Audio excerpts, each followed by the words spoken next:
Você já ouviu falar de Gengis Khan? Mas quem foi, de fato, esse homem que divide opiniões até hoje? Um bárbaro sanguinário que espalhou destruição ou um gênio estratégico que redefiniu o rumo da humanidade? Neste vídeo, vamos desvendar cada capítulo de sua vida extraordinária, desde a infância humilde até o mistério que envolve sua morte. Descubra como um menino chamado Temujin, abandonado pela sorte, transformou-se no maior conquistador que o mundo já viu. Como ele unificou tribos mongóis que passavam séculos em guerra entre si? Como forjou um exército imbatível que, em poucos anos, dominou a China, a Ásia Central, a Pérsia e chegou até o Cáucaso? E o que esconde o enigma de seus últimos dias, incluindo o desaparecimento de seu corpo, um segredo que persiste até hoje? Esta não é apenas uma história de batalhas e conquistas. É a narrativa de como um único homem mudou para sempre o destino de metade do planeta. Deixe nos comentários quais temas você gostaria que explorássemos em próximos vídeos e não se esqueça de se inscrever no canal. Aqui, você encontra histórias fascinantes todos os dias, perfeitas para acompanhar antes de dormir. Nas vastidões infinitas das estepes mongóis, entre colinas ondulantes, rios sinuosos e ventos cortantes, nasceu em 1162 um menino chamado Temujin. Seu destino? Escrever seu nome na história com letras de fogo. Seu pai, Yesugei-Baatar, pertencia ao clã Borjigin, ramo do povo Qiya, uma linhagem que se orgulhava de descender do lendário Bodonchar, herdeiro dos ancestrais mitológicos dos mongóis, o lobo azul e a corça cinzenta, símbolos da fundação de seu povo. Yesugei era um guerreiro corajoso, respeitado entre os nômades por sua habilidade em combate, mas longe de ser um líder absoluto. Naquela época, as terras mongóis eram um mosaico fragmentado de tribos rivais, Taixiltes, Tártaros, Merquitas, Naimanos e muitos outros. Alianças eram feitas e desfeitas em questão de dias, e conflitos por pastagens, rebanhos e poder eram tão comuns quanto o nascer do sol. A mãe de Temujin, Oelun, era do clã Okunut, vinculado aos Merquitas. Segundo a tradição, ela foi raptada por Yesugei em um ataque surpresa a um comboio onde viajava com seu primeiro marido. Naquele mundo brutal, o sequestro de noivas era uma prática aceita, mas um reflexo da lei do mais forte. O nome Temujin foi dado ao menino em homenagem a um guerreiro tártaro capturado e executado por Yesugei em uma batalha recente, um presságio de força e vitória.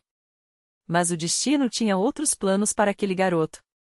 Aos 9 anos, Temujin acompanhou o pai em uma viagem ao clã Ongirado para selar um acordo de casamento com Borte, uma jovem de família influente. Os Ongirados eram um dos grupos mais poderosos da região, e essa união estratégica fortaleceria a posição dos Borjiges. Seguindo o costume, Temujin ficou na casa da noiva, integrando-se à família enquanto aguardava o momento do casamento. Mas enquanto ele estava ausente, um evento trágico abalaria sua vida para sempre. No caminho de volta, Yesugei parou em território tártaro, antigo inimigo. Mesmo ocultando sua identidade, foi reconhecido. Os tártaros, que não esqueceram seu papel em massacres passados, envenenaram sua comida. Sentindo as dores da morte, Yesugei conseguiu chegar ao acampamento familiar, onde faleceu pouco depois. A perda do patriarca foi um golpe devastador. Em uma sociedade onde o poder se media pela força masculina, a família ficou à mercê da crueldade alheia. Parentes que antes juravam lealdade a Yesugei viraram as costas para Oelun e seus filhos, levando quase todo o gado e deixando-os à própria sorte. Oelun, no entanto, era feita de uma fibra rara. Reuniu os filhos e os guiou em busca de abrigo contra os ventos gélidos e a fome. Sobreviveram construindo barracos de galhos, pescando em rios quase secos, colhendo raízes amargas e caçando pequenos animais, roedores, aves, qualquer coisa que pudesse encher o estômago. Às vezes, a sorte lhes oferecia uma lebre ou uma corça jovem, mas a maioria das refeições consistia em plantas silvestres e peixes escassos. A estepe não perdoava os fracos, e sem proteção, eles se tornaram alvo fácil. Os Taixiltes, outrora aliados de Yesugei, não só os abandonaram como os trataram com desdém, como se fossem párias sem valor. Foi nesse ambiente hostil que Temujin amadureceu antes do tempo. Aprendeu que, na estepe, a sobrevivência dependia apenas de 3 coisas: força própria, inteligência afiada e a capacidade de inspirar lealdade nos outros. Desde cedo, mostrou uma determinação implacável, recusando-se a aceitar injustiças e defendendo sua família com unhas e dentes. Um episódio marcante de sua juventude foi o conflito com seu meio-irmão Bekter, filho de Yesugei com uma esposa secundária. Após a morte do pai, Becter assumiu uma postura autoritária, monopolizando os melhores alimentos e animais, gerando revolta nos irmãos. Certa noite, Temujin e seu irmão Assar armaram uma emboscada e mataram Becter a flechadas. Para os padrões das tribos nômades, aquele ato era ambíguo, um crime contra o sangue, mas também um ato de justiça contra a opressão. Oelum repreendeu os filhos severamente, mas os acolheu de volta, compreendendo que, naquele mundo sem piedade, a unidade familiar era mais importante que as regras. A partir daí, Temujin assumiu o papel de líder. Passou a tomar decisões cruciais, quando migrar, onde caçar, como proteger o grupo dos ataques. Mas a solidão nas estepes era uma sentença de morte. Os Taixiltes, percebendo sua vulnerabilidade, os atacaram, capturando Temujin e escravizando-o com um pesado cangalho de madeira nos pulsos e pescoço, tornando qualquer fuga quase impossível. Por meses, ele sofreu humilhações e trabalhos forçados, até que um nômade pobre chamado Sorkin Shira, movido por compaixão ou intuição, arriscou a vida para libertá-lo. Em uma noite de vigilância frouxa, Sorkin removeu o cangalho, escondeu Temujin sob montes de lã e palha, e ao amanhecer, indicou-lhe um caminho seguro para a fuga. Anos depois, quando já era o poderoso Gengis Khan, Temujin recompensaria aquele gesto com terras, riquezas e liberdade perpétua para Sorkin e seus descendentes. O retorno do cativeiro marcou uma virada em sua vida. Temujin não era mais um menino perdido. Ele compreendeu uma verdade cruel: na estepe, só sobrevive quem consegue reunir homens dispostos a seguir suas ordens até a morte. Sua missão agora era clara: construir uma base de poder, um círculo de leais inquebrantáveis. E para isso, precisaria tecer alianças, firmar pactos e, acima de tudo, provar que era um líder digno de ser seguido não pela força bruta, mas pela capacidade de transformar inimigos em aliados e sonhos em impérios. A primeira vitória de Temujin não foi apenas um triunfo militar, foi o nascimento de uma lenda. Seu primeiro movimento estratégico foi rumo ao clã Angera, onde sua noiva, Bort, aguardava. Esse não era um simples casamento arranjado, era um golpe de mestre. Ao honrar a promessa feita por seu pai, Yesugei, Temujin não apenas cumpria um juramento sagrado, mas tecia os primeiros fios de uma rede de poder que o elevaria acima dos demais. Os Angera o receberam com honras, e a união com Bort selou mais do que um pacto político, nasceu ali uma parceria que resistiria ao tempo, ao sangue e às traições. Ela não seria apenas sua esposa, mas sua conselheira, sua guerreira, a única capaz de enxergar além das batalhas e entender o peso de um império em construção. Mas o destino, como sempre, testou sua resolução. Os Merquitas, o mesmo clã que um dia roubara sua mãe, não haviam esquecido as antigas ofensas. Em um ataque surpresa, arrasaram seu acampamento, levaram seu gado e, pior de tudo, sequestraram Bort. Foi o primeiro grande desafio de Temujin como líder, um inimigo poderoso, numeroso, e uma derrota que poderia destruí-lo antes mesmo de começar. Ele sabia que sozinho não venceria. Então, com a astúcia de quem já aprendeu que a força bruta é inútil sem alianças, recorreu aos dois homens cujos nomes ecoavam com poder na estepe: Togru, o Khan dos Quereitas, ligado a seu pai por um juramento de sangue, e Jamusha, seu irmão de criação, com quem dividira os sonhos e as privações da infância. Togru não hesitou. A dívida com Yesugei era antiga, anos antes, o pai de Temujin o ajudara a recuperar seu trono, e agora era hora de retribuir. Mas não era apenas lealdade que o movia, uma vitória sobre os Merquitas fortaleceria seu próprio domínio. Jamusha, por sua vez, apesar das diferenças que já germinavam entre eles, não poderia abandonar o irmão de infância. Juntos, reuniram um exército formidável, os guerrilheiros quereitas, os homens de Jamusha e os seguidores de Temujin, uma mistura de deserdados, jovens ambiciosos e homens sem nada a perder, dispostos a trocar a miséria por glória. A batalha foi rápida, brutal e decisiva. Os Merquitas foram esmagados, seus acampamentos saqueados, e Bort, libertada. Quando ela voltou, trouxe consigo não apenas a prova de sua resiliência, mas um filho, Joshi. Os murmúrios começaram imediatamente, afinal, 9 meses em cativeiro levantam dúvidas. Mas Temujin, com a frieza de um estrategista que enxerga além das aparências, declarou publicamente que a criança era sua. Não por fraqueza, mas por cálculo. Um líder que abandona os seus por causa de fofocas perde o respeito, um líder que os protege, mesmo sob suspeitas, ganha lealdade inquebrantável. Essa vitória mudou tudo. Os homens que antes viam nele apenas o filho órfão de um chefe morto agora enxergavam algo maior, um guerreiro que vencia contra probabilidades impossíveis, um negociador que unia forças onde outros só viam divisões, um protetor que não abandonava os seus. Foi o momento em que os deserdados, os pobres, os rejeitados pela velha ordem começaram a fluir para seu estandarte. Eles não buscavam apenas um líder, buscavam um futuro. Mas onde há luz, há sombra. E a sombra de Temujin chamava-se Jamusha. A amizade entre eles ainda existia nas palavras, nos abraços ritualísticos, nas lembranças de uma infância compartilhada. Mas nas ações, uma fratura se abria. Jamusha acreditava no mundo antigo, poder herdado, hierarquias imutáveis, onde o sangue ditava o destino. Temujin, porém, estava construindo algo radical, promovia homens não por nascimento, mas por mérito, não por linhagem, mas por coragem. Essa ideia era uma faca afiada cortando o coração da velha aristocracia e uma chamada irresistível para todos aqueles que a ordem tradicional havia esmagado. Foi então que Temujin convocou seu primeiro Kurultai. Não era ainda a assembleia de todos os mongóis, mas o nascimento de uma nova era. Os que juravam lealdade a ele, e somente a ele, foram declarados seus súditos. Ali, ele foi aclamado Khan não por direito de sangue, mas por conquista. E ali também nasceu o embrião do exército que mudaria a história, a estrutura decimal.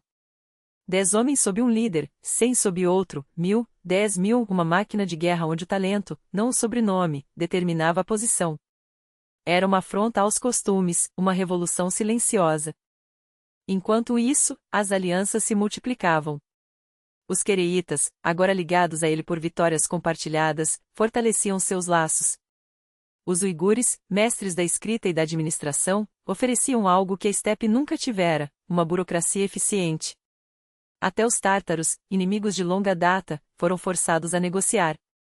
Mas nem todos aceitavam a nova ordem. Os Taishiu, clã poderoso e arrogante, desdenhavam daquele bastardo sem linhagem em que ousava desafiar sua supremacia. Temujin respondeu como sempre, com ataques relâmpago, não para aniquilar, mas para enfraquecer. Cada incursão roubava seu gado, desestabilizava sua economia e, mais importante, provava aos observadores que a velha guarda já não era invencível. Com cada vitória, seu acampamento crescia. Famílias inteiras, cansadas da opressão dos nobres, migravam para seu domínio. E com cada novo seguidor, Jamusha se afundava mais em uma mistura de inveja e desespero. Ele via o que Temujin não escondia, um exército de marginalizados, unidos não por laços de sangue, mas por uma promessa de que, sob seu comando, até o último dos homens poderia se tornar grande. A tensão entre eles era uma corda esticada ao máximo. Ainda havia momentos de colaboração, como na campanha contra os tártaros junto a Togrul, onde a vitória no rio Ono não foi apenas um triunfo militar, mas um aviso à estepe, um novo poder havia surgido. Togrul, reconhecendo a força de Temujin, lhe concedeu oficialmente o título de Khan, igualando-o a si mesmo. Um gesto que deveria ser de honra, mas que soou como um sino de alerta para a velha nobreza. Como ousava aquele homem, sem riqueza, sem clã, sem passado glorioso, sentar-se ao lado dos grandes? A fachada da amizade entre Temujin e Jamusha ainda se mantinha, mas por baixo, a guerra já havia começado. Não uma guerra de espadas, mas de visões. Jamusha defendia um mundo onde os nascidos para governar sempre governariam. Temujin construía um onde os capazes tomariam seu lugar. E enquanto a estepe observava, uma verdade se tornava clara, não havia espaço para os dois. A memória da infância compartilhada não resistiria ao peso do destino. O primeiro ato do drama de Temujin estava completo. Ele provara que podia sobreviver, que podia liderar, que podia desafiar os deuses da tradição. Mas o próximo ato exigiria mais do que vitórias, exigiria sangue. A unificação dos mongóis não seria um acordo, mas uma conquista. E quando a década de 1180 chegou, ficou evidente que a paz entre os dois homens mais poderosos da estepe era apenas uma ilusão, mantida viva por uma lealdade que já não existia. A cada dia, a rivalidade entre eles se tornava menos pessoal e mais inevitável, não era mais Temujin contra Jamusha, mas o futuro contra o passado. De um lado, a aristocracia que se agarrava a privilégios seculares. Do outro, uma maré humana de esquecidos, prontos para seguir aquele que lhes prometia não apenas terra, mas um lugar na história. E a história, como Temujin bem sabia, é escrita pelos vitoriosos. pastores e guerreiros, para os quais a nova ordem, construída não sobre linhagens ancestrais, mas sobre mérito e lealdade, representava a única chance de serem algo mais do que apêndice sem voz dos clãs poderosos. A ruptura tornou-se irreversível após o Kurutai, onde Jamusha foi proclamado Gurkhan, soberano supremo de todos os mongóis, segundo a velha tradição. Não foi um mero gesto simbólico. Aquela assembleia foi um recado claro da nobreza, não haveria concessões ao crescente poder de Temujin nem à sua visão de mundo revolucionária. Temujin não esteve presente naquele Kurutai, mas sua resposta não demorou. Reuniu suas forças, convocou seus seguidores e também se declarou Khan não de todos os mongóis, mas daqueles dispostos a segui-lo sob suas novas leis. Nos meses seguintes, os dois campos se prepararam febrilmente para o confronto definitivo. Cada tribo, cada clã da estepe teve que escolher, a tradição ou o futuro. A maioria dos nobres alinhou-se a Jamusha, a Temujin, acorreram os que já não suportavam ser eternos servos de interesses alheios. Quando o verão chegou, ambos os exércitos estavam prontos para a batalha decisiva. O campo de Dalambaljut, nas nascentes do rio Ono, foi o palco escolhido, um lugar conhecido por ambos, ideal para manobras de cavalaria. As estimativas variam. Dizem que Jamusha comandava cerca de 40.000 homens, enquanto Temujin, com metade desse número, contava com aproximadamente 20.000 guerreiros. Mas sua força não estava nos números, e sim na organização. Seu exército já funcionava sob o sistema decimal que ele vinha aperfeiçoando, cada 10 homens formavam uma unidade, estas se agrupavam em centenas, milhares e, finalmente, em tumas, legiões de 10.000. Ainda não havia tumas completos, mas a estrutura já quebrava as amarras clânicas. Os soldados eram deliberadamente misturados, para que lealdades tribais não prevalecessem sobre a disciplina. Cada comandante era escolhido não por sangue, mas por coragem, experiência e devotamento à causa. Já o exército de Jamusha permanecia atrelado ao passado. Cada clã fornecia seus próprios contingentes, leais apenas aos seus chefes. Embora o Kurutai o tivesse coroado Gurkhan, sua autoridade sobre os aliados era frágil. No campo de batalha, cada unidade agia por conta própria, sem coordenação real. O combate começou ao amanhecer.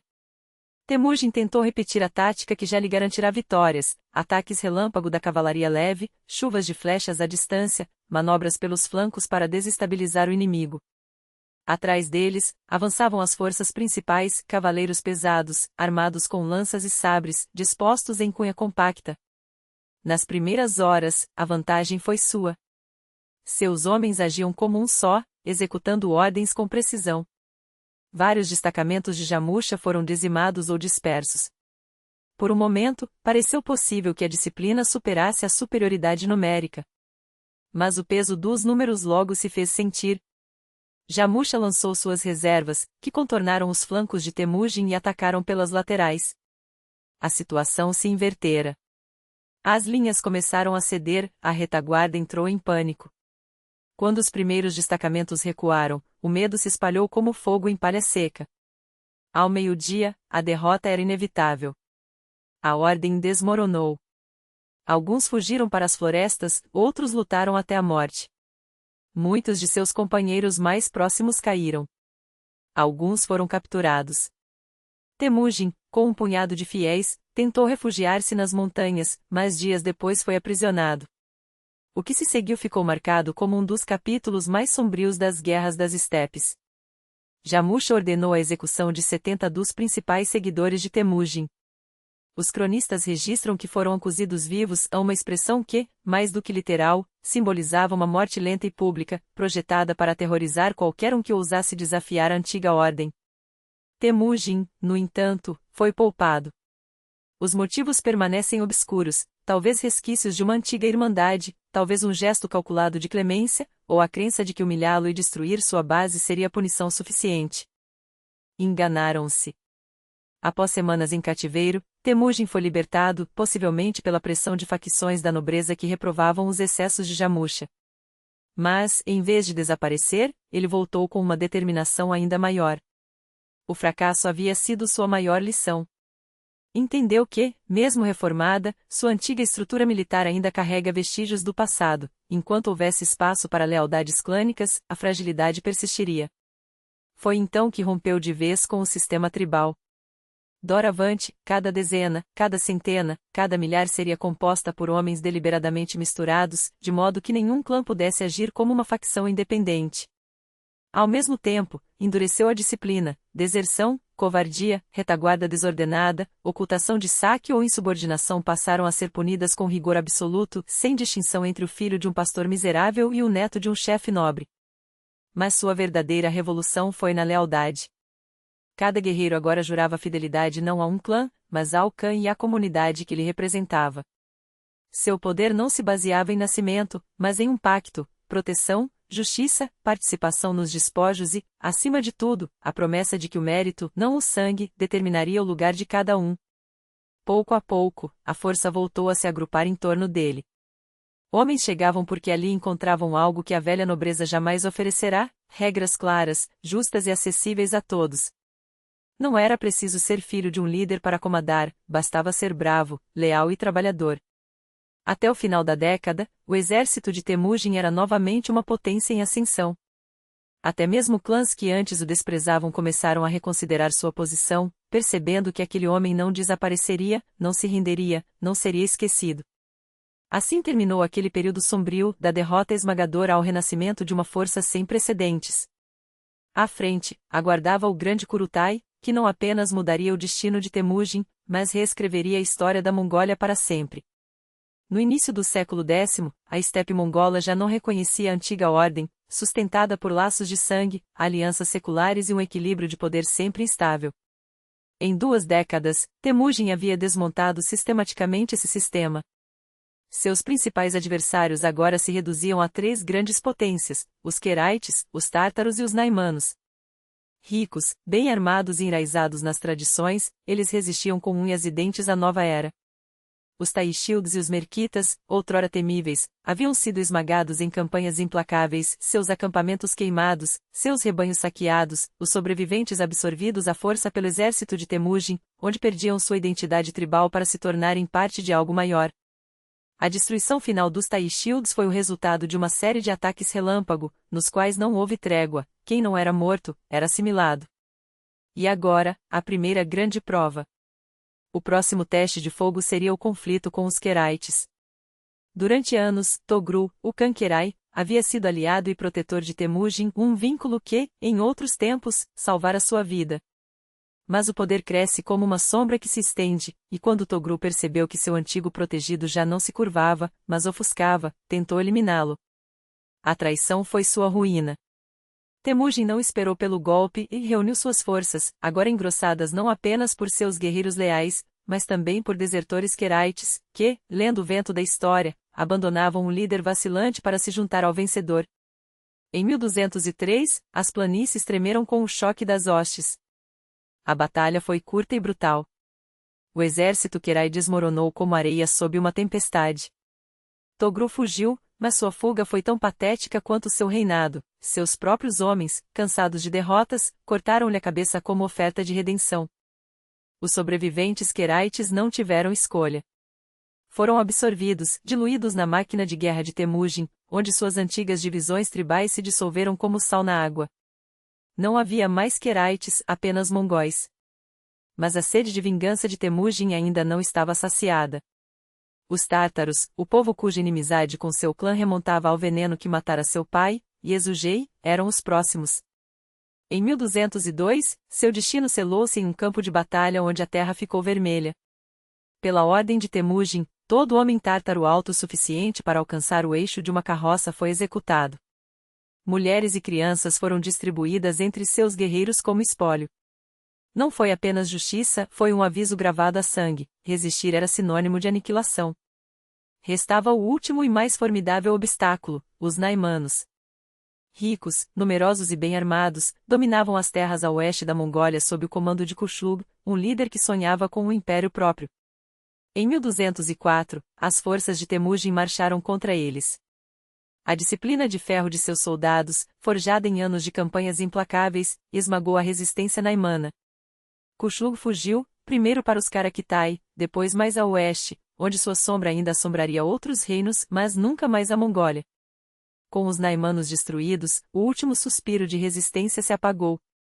Os poucos grupos que ainda ousavam desafiar a autoridade de Temujin ou se rendiam sem luta ou desapareciam nas estepes distantes. A Mongólia, pela primeira vez em sua história, era uma só. Então, na primavera de 1206, às margens do rio Onon, reuniu-se o maior Kurutai já visto. Líderes de todos os clãs, generais, xamãs, guerreiros e anciãos convergiram para testemunhar não apenas a coroação de um homem, mas o nascimento de uma era. Ali, entre os estandartes tremulantes e o rugido das multidões, Temujin foi aclamado como Chingis Khan, o Khan Supremo, cujo nome ecoaria como um trovão sobre continentes. Não era mais um chefe tribal. Era o oceano que engoliria todas as terras. O Kurutai não se limitou a entronizá-lo. Ali foi forjada a espinha dorsal do novo império. A grande Yasa, não um código escrito, mas um conjunto de leis imutáveis transmitidas de boca em boca, tornou-se a Constituição de Ferro da Mongólia. Traição, deserção, roubo, mentira, qualquer quebra da disciplina era punida com a morte, sem distinção de sangue ou posição. Até os nobres tremiam diante dela. Mas havia também uma revolução silenciosa. Pela primeira vez na história, a fé não era imposta. Xamãs, budistas, muçulmanos, nestorianos, todos podiam adorar seus deuses sem medo. Os líderes religiosos foram isentos de tributos e do serviço militar, um gesto que cimentaria lealdades além das fronteiras. A estrutura do poder foi redefinida. Seus irmãos receberam cargos-chave. Khazar comandaria a guarda pessoal, o escudo vivo do Khan, Temujin administrava os tesouros e os domínios, Kashium vigiava as terras internas. Mas os verdadeiros pilares do império eram seus generais, os lobos de Chingis, cada um deles, um governante de fato sobre vastos territórios, com autonomia para recrutar, taxar e fazer guerra em nome do Khan. A sociedade reorganizou-se em uma pirâmide implacável. No topo, o Khan e sua família; abaixo, uma nova aristocracia de mérito, não de nascimento; e depois, os guerreiros, a alma do império, seguidos por pastores, artesãos e servos.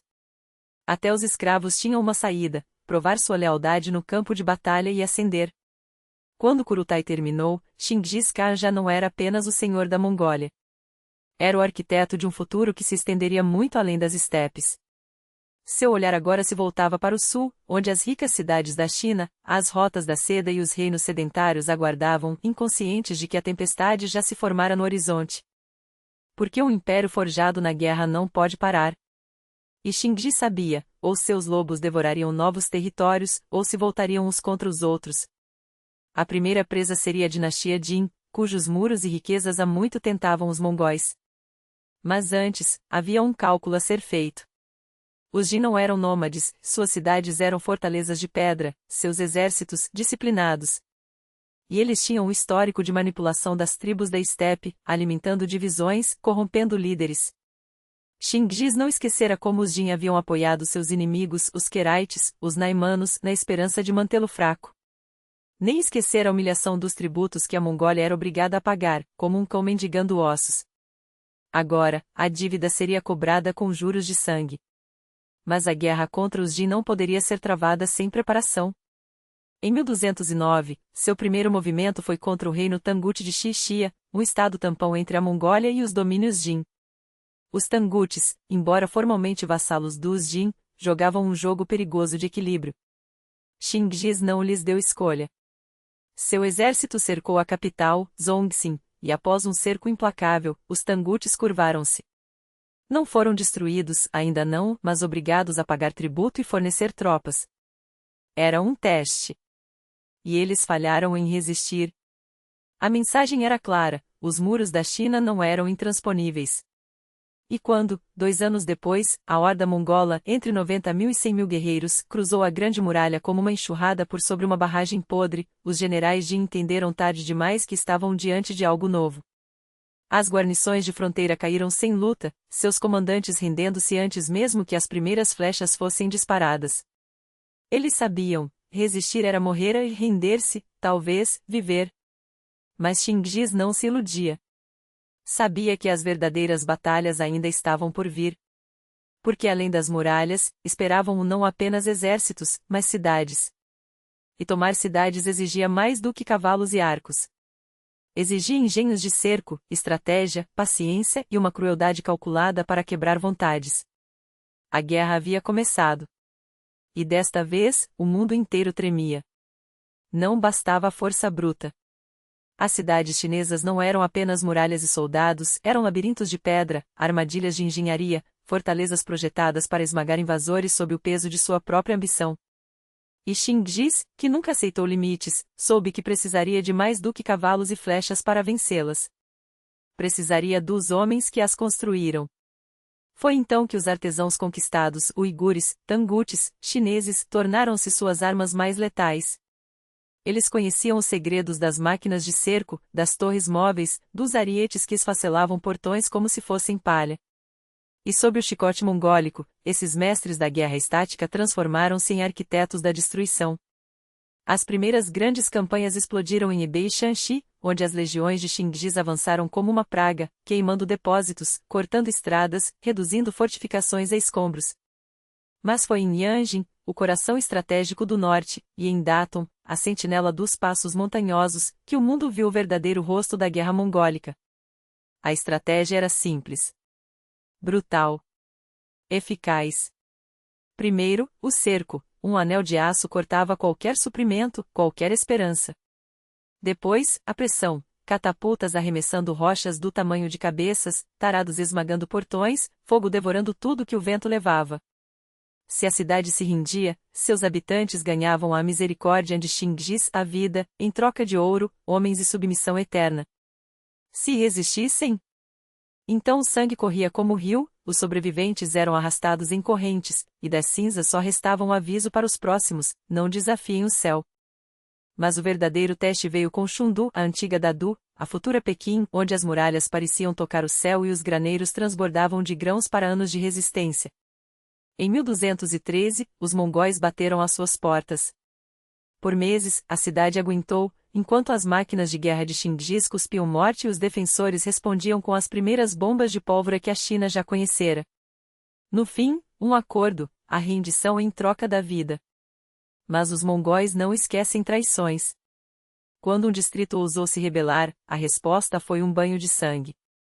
50.000 almas apagadas em um dia. Os que restaram foram espalhados como sementes ao vento, escravos, servos, fantasmas de um império que já não existia. O imperador Jin, vendo seu norte desmoronar, fugiu para Kaifeng, como um rato abandonando um navio em chamas. Formalmente, ainda havia um império. Formalmente, ainda havia paz. Mas todos sabiam, era apenas uma questão de tempo. Nos 2 anos seguintes, as hordas de Chinggis varreram o que restava, Lianya, Taiyuan, Penshen, cada cidade um prego no caixão da dinastia Jin. Em Tongguan, quando os defensores recusaram-se a beber da taça da rendição mesmo após semanas de bombardeio, os mongóis fecharam o rio que os alimentava.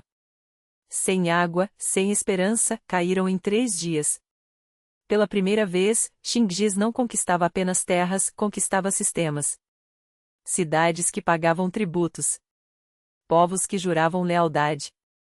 Uma máquina de guerra que agora sabia sitiar, esperar, negociar. Em 1217, todo o norte da China ajoelhava diante dele. Mas o grande Khan não era homem de se contentar com metade de um império. Seu olhar já ardia além das planícies, além das muralhas derrubadas. Porque a oeste, onde as areias do deserto encontravam as rotas da seda, um novo mundo esperava, rico, fraco e ignorante da tempestade que se aproximava. E foi lá, nas terras dos Karakitai, que o próximo golpe cairia.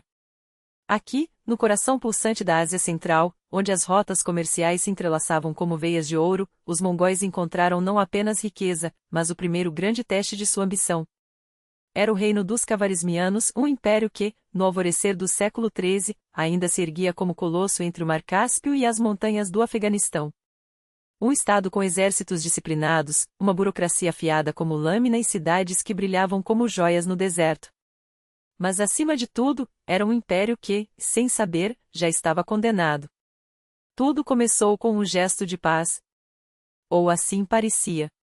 Chinggis Khan, em um movimento calculado, enviou um caravanserai carregado de sedas, pratas, peles raras e armas forjadas pelos melhores artesãos das estepes. Não era um presente, era um teste. Uma sonda lançada nas águas turvas da diplomacia para medir a temperatura do poder khavarismiano. a caravana chegou a Otrar, cidade-fortaleza na fronteira do império, onde o governador Inaushuk, homem de ambição e medo em doses iguais, viu naqueles mercadores não comerciantes, mas espiões. O que se seguiu foi um erro que ecoaria como trovão na história. Os bens foram confiscados. Os homens, executados.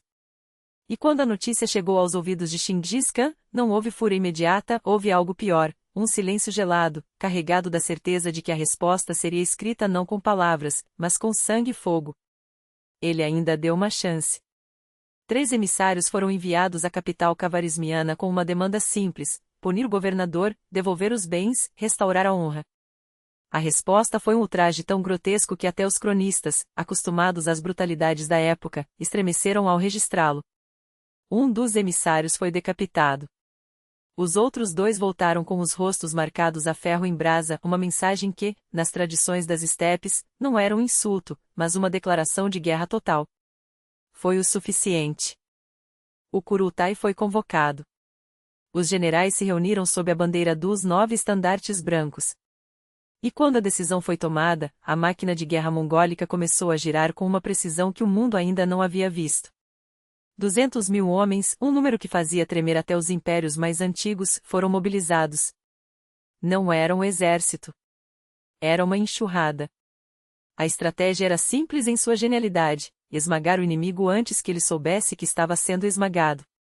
Enquanto o grosso das forças, liderado pelo próprio Khan, avançava pelo Semirechye em direção à Transoxiana, outros corpos de exército se moviam como garras de um predador. Subutai e Jeb, os mestres da Guerra Relâmpago, contornaram o Mar de Aral pelo norte, emergindo nas retaguardas cavarismianas como um pesadelo inesperado. Um terceiro grupo desceu do sul, cortando qualquer rota de fuga. Quando os primeiros relatórios chegaram ao Shah al-Din Muhammad, já era tarde. Seu império, outrora orgulhoso, estava sendo envolvido em um cerco mortal e ele nem sequer tinha visto o rosto do inimigo. E então, em 1219, a tempestade chegou. As cidades da Ásia Central, com suas cúpulas azuis, seus bazares perfumados com especiarias e seus jardins que faziam sombra aos palácios, acordaram para um novo amanhecer. Não o de um sol nascente, mas o de estandartes negros no horizonte. Chingis Khan não veio para negociar. Veio para apagar. Otrar foi a primeira. A cidade onde tudo começou e onde tudo terminaria para seus defensores. 5 meses de cerco. Muralhas derrubadas pedra por pedra. Poços envenenados. Quando as portas finalmente cediram, a carnificina foi metódica. Inaushuk, o homem que havia acendido a faísca, foi capturado vivo. Dizem que seus olhos e ouvidos foram preenchidos com prata derretida, um castigo poético para aquele que não soube ver a ameaça nem ouvir os avisos. Os historiadores discutem os detalhes, mas o veredicto é unânime: sua morte foi um espetáculo de dor, uma lição para todos que ousassem desafiar o Khan.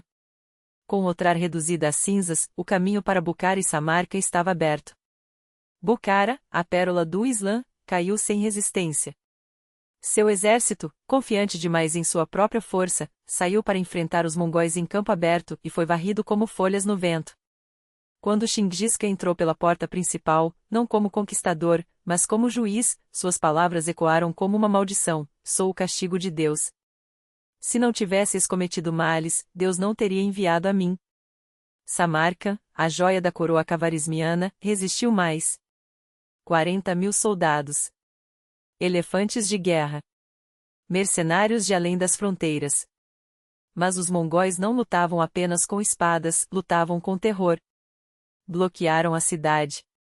Cortaram o suprimento de água. E quando a fome e o desespero fizeram seu trabalho, o massacre começou. Homens foram executados até o último. Mulheres e crianças, levadas como escravas.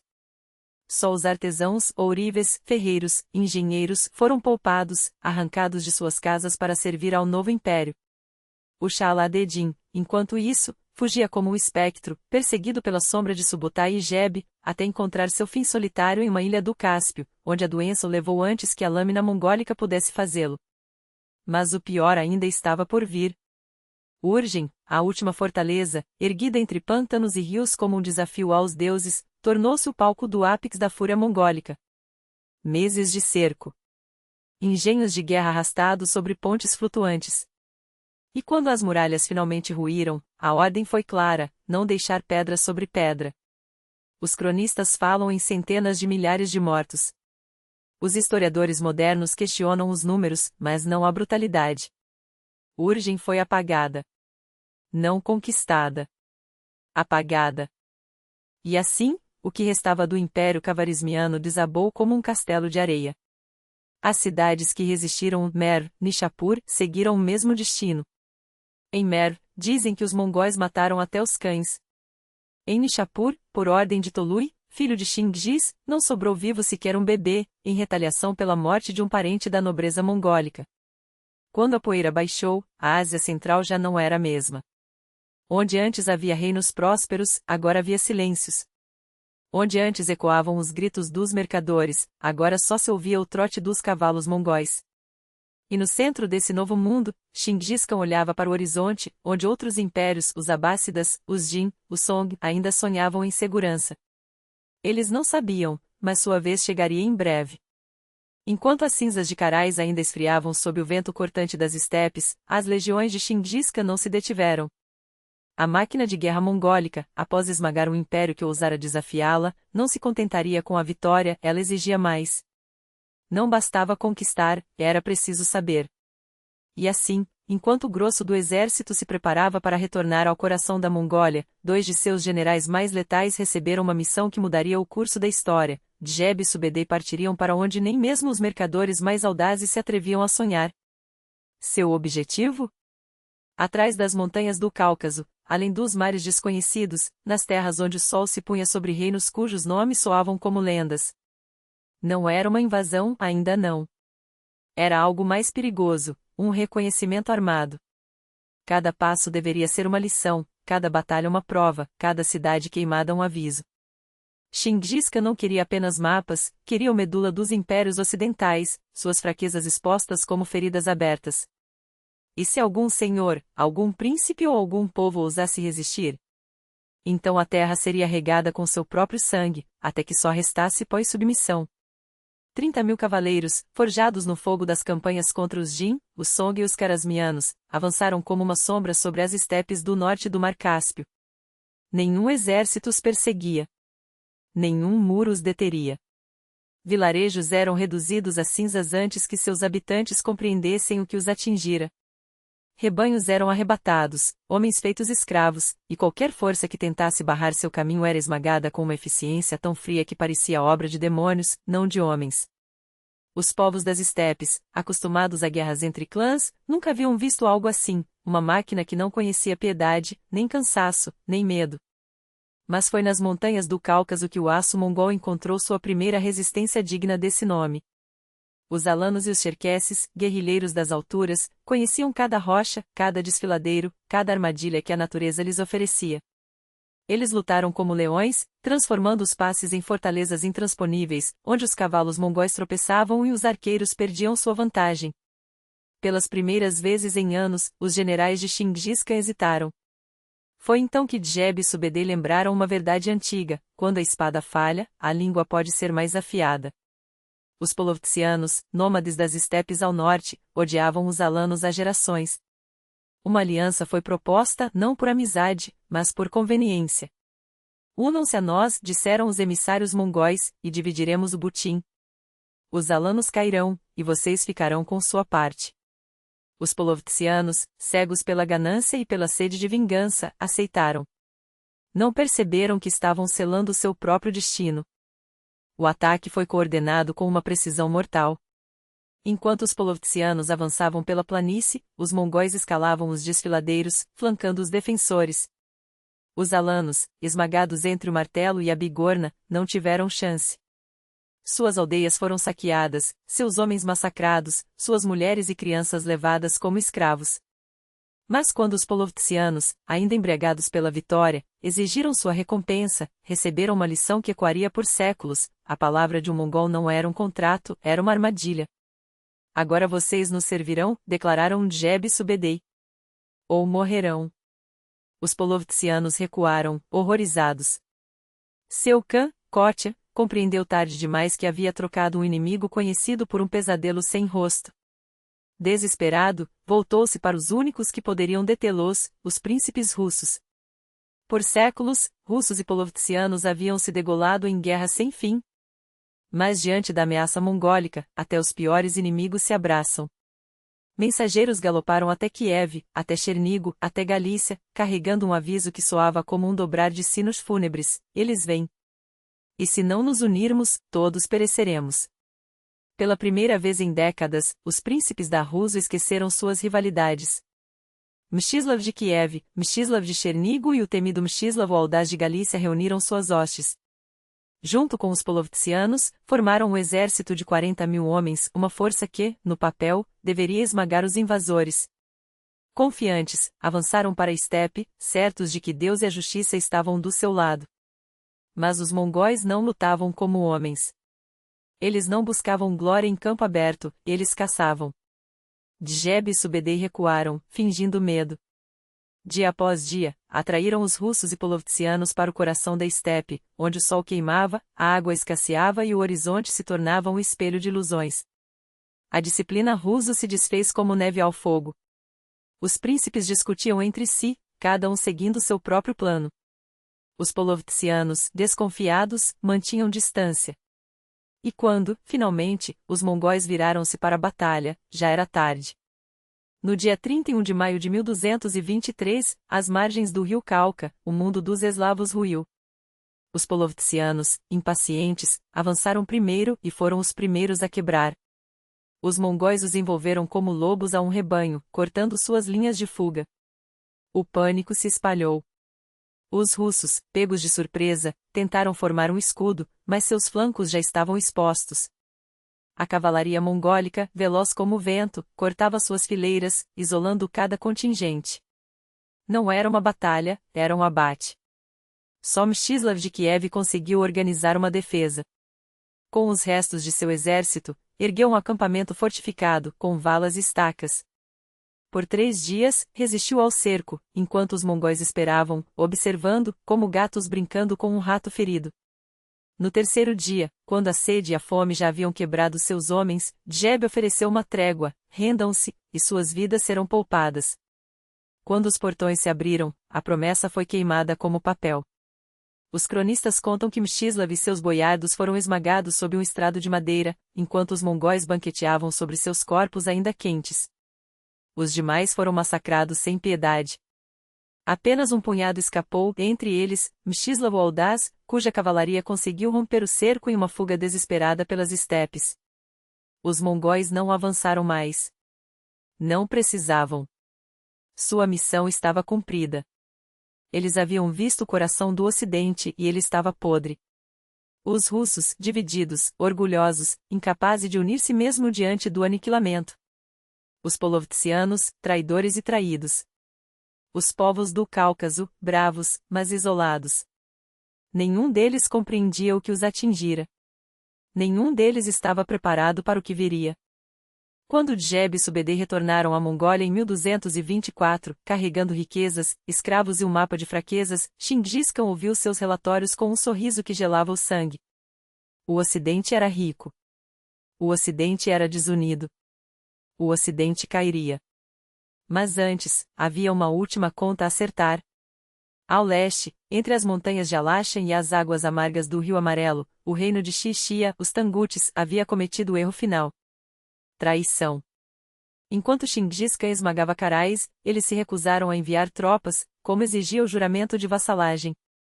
Pior, riram de sua demanda. Ninguém ria de Chingis Khan. Ninguém. Nos olhos do Khan, tal insolência não era apenas uma afronta, era um ataque à própria essência de seu poder.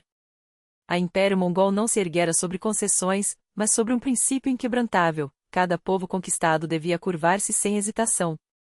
Quem ousasse desafiar essa ordem não era um mero inimigo, mas uma ameaça à própria existência da nova ordem mundial que os mongóis impunham ao mundo.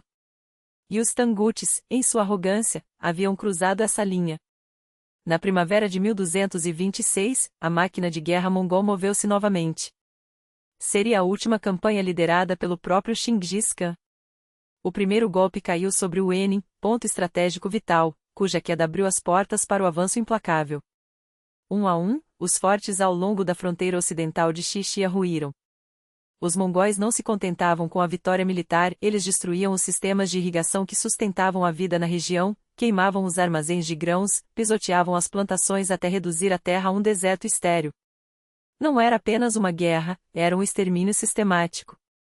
Enquanto as legiões avançavam, uma campanha paralela esmagava os alicerces econômicos de Xixia. Os caravanserais, centros vitais do comércio entre a China e a Ásia Central, foram reduzidos a escombros.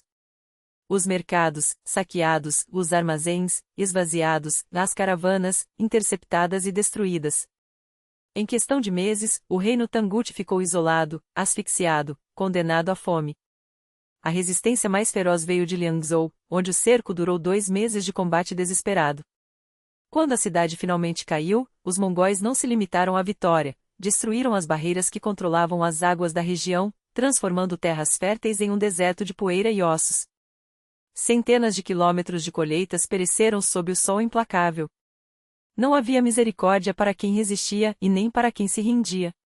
Avançando em direção à capital, a máquina de guerra mongol deixava atrás de si um rastro de cidades arrasadas, populações escravizadas ou massacradas, e um silêncio que ecoava como um aviso aos que ainda ousassem desafiar o Khan. No verão de 1227, Xingji chegou às portas de Jungsin, a joia de Xixia, aninhada em um vale pitoresco aos pés das montanhas Ela. Suas muralhas de pedra, grossas e reforçadas por torres imponentes, faziam dela uma das fortalezas mais intransponíveis da região. Mas para os mongóis, nenhuma fortaleza era inquebrável. O cerco começou com a precisão de um ritual. Todos os caminhos de suprimento foram cortados. A água, envenenada ou desviada. Os grãos, queimados. A fome e a sede fariam o trabalho que as espadas não precisariam completar.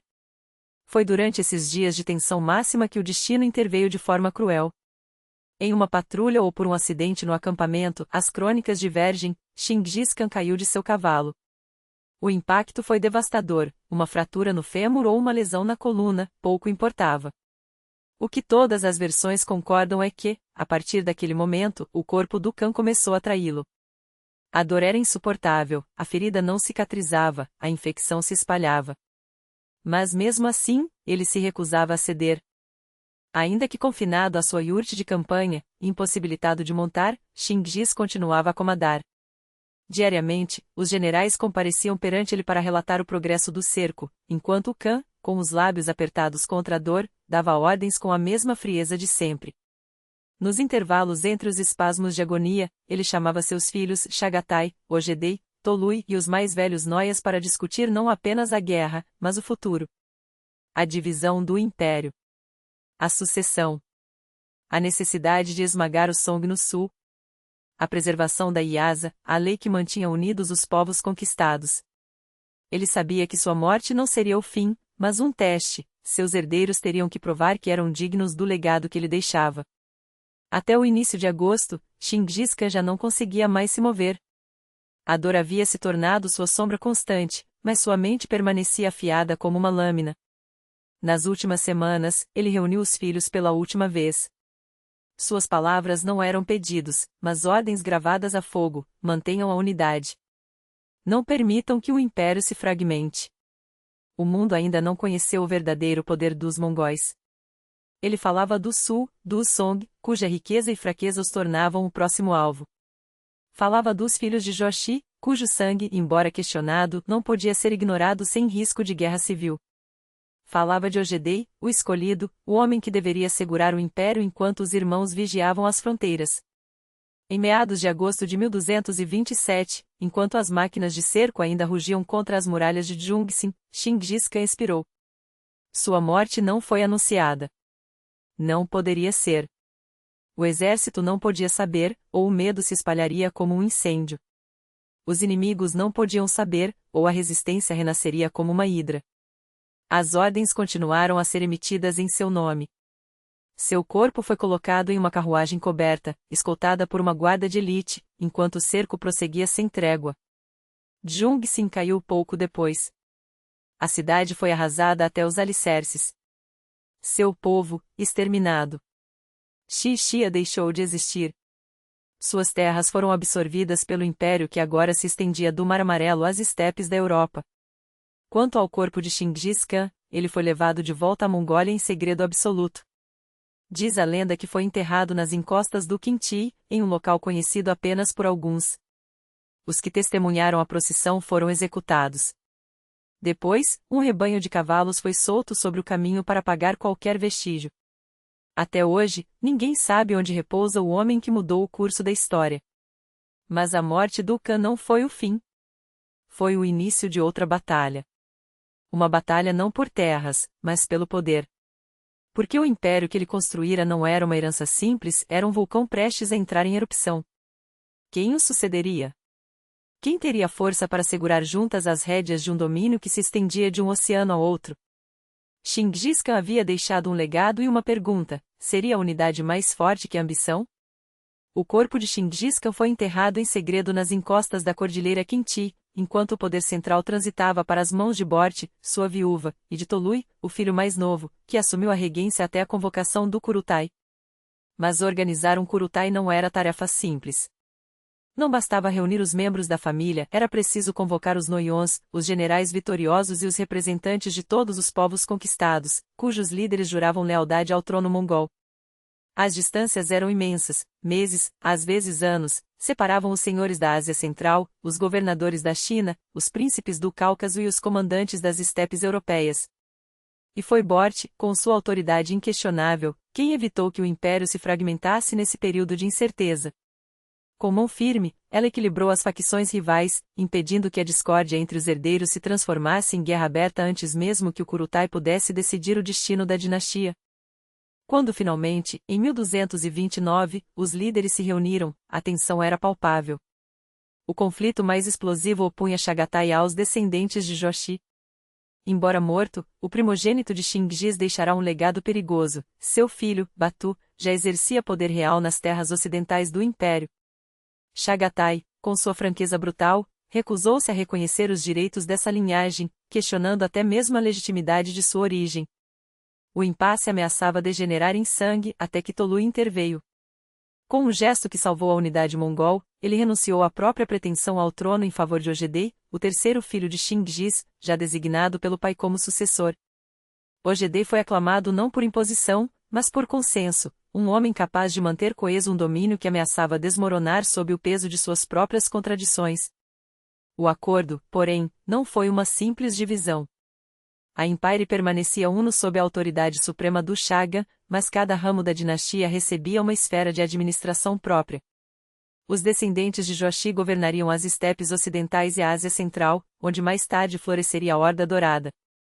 A linhagem de Chagatai dominaria as terras férteis da Transoxiana e do Turquestão Oriental. Tolui reteria o coração da Mongólia, as montanhas sagradas de Khimti e os pastos ancestrais. Ogedei, por sua vez, controlaria os centros neurálgicos do poder, as cidades-chave, as rotas comerciais e os mecanismos administrativos que sustentavam o império. Todos, no entanto, estariam submetidos a Iasa, o código de leis imutável que Chingis havia imposto, garantindo que, mesmo nas fronteiras mais distantes, a justiça fosse uma só. Mas o Kurutai não se limitou a coroar um novo Chaga. Ali, entre as tendas dos senhores da guerra, foram tomadas decisões que redefiniriam o mundo. Primeiro, a expansão não pararia. As legiões mongóis marchariam para o sul, contra a dinastia Song, e para o oeste, em direção às planícies da Europa Oriental e às riquezas do Oriente Médio. Segundo, o império seria reformado. Criou-se um sistema de cobrança de tributos mais eficiente, uma rede de estações de correio, Yan, que conectaria os confins do domínio mongol em semanas, não em meses, e um censo rigoroso que registraria cada alma, cada cabeça de gado, cada saca de grãos. O que antes era um amontoado de territórios conquistados tornou-se uma máquina bem oleada, onde o poder fluía tão rápido quanto as caravanas pelo renascido caminho da seda.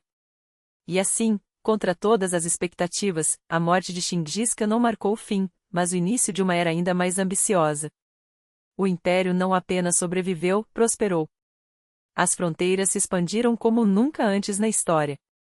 Cidades caíram, reinos foram varridos do mapa, e onde antes havia barreiras, agora havia estradas. Quando o eco das batalhas se dissipou e o nome de Xingiz deixou de ser um grito de guerra para se tornar lenda, uma verdade se impôs: um homem nascido sem título, sem riqueza, sem exércitos, havia reescrito as regras do poder. Sua criação não era apenas um império.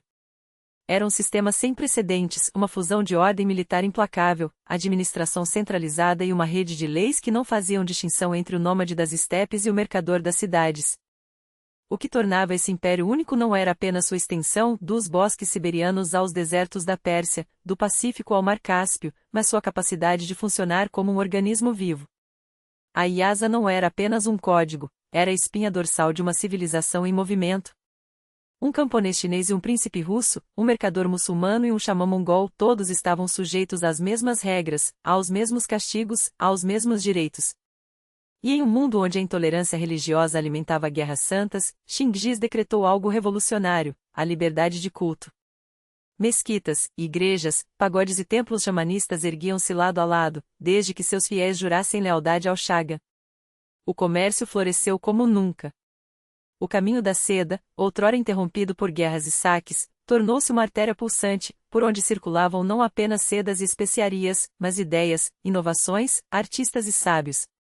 No entanto, esse legado brilhante tinha seu lado sombrio. O nome de Xingiz Khan está indissociavelmente ligado a montanhas de crânios, a cidades reduzidas a cinzas, a bibliotecas queimadas e a civilizações apagadas da memória. Quaresma, Bukhara, Samarca, Nishapur, cada uma dessas joias da humanidade foi varrida pela fúria mongol. O norte da China foi arrasado, a Europa Oriental tremeu diante da invasão. Milhões pereceram. Mas a história, quando julga com a frialdade dos séculos, revela um paradoxo: o mesmo homem que semeou destruição também plantou as sementes de um mundo interconectado. Pela primeira vez, a Eurásia tornou-se um espaço unificado não apenas pela espada, mas por rotas, moedas, leis e uma burocracia que transcendia fronteiras. Xingiz Khan, analfabeto e autodidata, provou que o gênio não precisa de diplomas. Sua mente estratégica absorvia o melhor de cada cultura conquistada: a engenharia de cerco dos chineses, a administração fiscal dos persas, a logística dos uigures. Seu exército não era uma horda bárbara, mas uma força profissional onde o mérito valia mais que o sangue. Generais turcos, engenheiros árabes, escrivães chineses, todos serviam sob a mesma bandeira. Um império nascido de uma tenda de feltro tornou-se uma máquina de guerra e governo sem igual, onde a tradição nômade se fundia com a sofisticação das cortes sedentárias. E quando ele morreu, sua obra não morreu com ele. Seus filhos e netos levaram a máquina adiante. A China foi finalmente subjugada, Bagdá, coração do Islã, caiu, a Polônia e a Hungria foram esmagadas, a Coreia e partes do Sudeste Asiático curvaram-se. Mas como todo gigante forjado pela vontade de um só homem, o império carregava em si a semente de sua própria fragilidade. A questão que pairaria sobre as gerações seguintes era simples: poderia um sistema tão grandioso sobreviver sem o gênio que o criará? Mas o império, como um colosso erguido pela mão de um único homem, começou a rachar sob o peso de sua própria grandeza. Pouco a pouco, fragmentou-se em kanatos independentes, cada um governando à sua maneira, mas todos ainda marcados pelo selo daqueles mesmos códigos, daquelas mesmas decisões e daquela ordem implacável que Gengis Khan havia imposto. E no entanto, apesar dos milhões de soldados, das milhares de cidades e das dezenas de milhões de súditos, a memória de Gengis não se resume à de um mero conquistador. É a memória de um homem que transformou o caos das estepes nômades em uma força capaz de reescrever o destino de metade do mundo. Seu nome ecoará para sempre na história, para alguns, sinônimo de devastação, para outros, símbolo de ordem, lei e poder inquebrantável, para muitos, o lembrete de que até mesmo aquele que nada tem, rejeitado e abandonado, pode sacudir os alicerces do mundo se carregar dentro de si uma vontade indomável, uma determinação de aço e um talento que desafia os limites do possível. Hoje, quando as antigas rotas das caravanas se tornaram autoestradas, quando aviões sulcam os céus e trilhos de ferro cortam as estepes que um dia foram seu reino, o nome de Gengis Khan soa com a mesma força de 8 séculos atrás. Curto. Potente. Majestoso. Gengis Khan, o homem que mudou o mundo.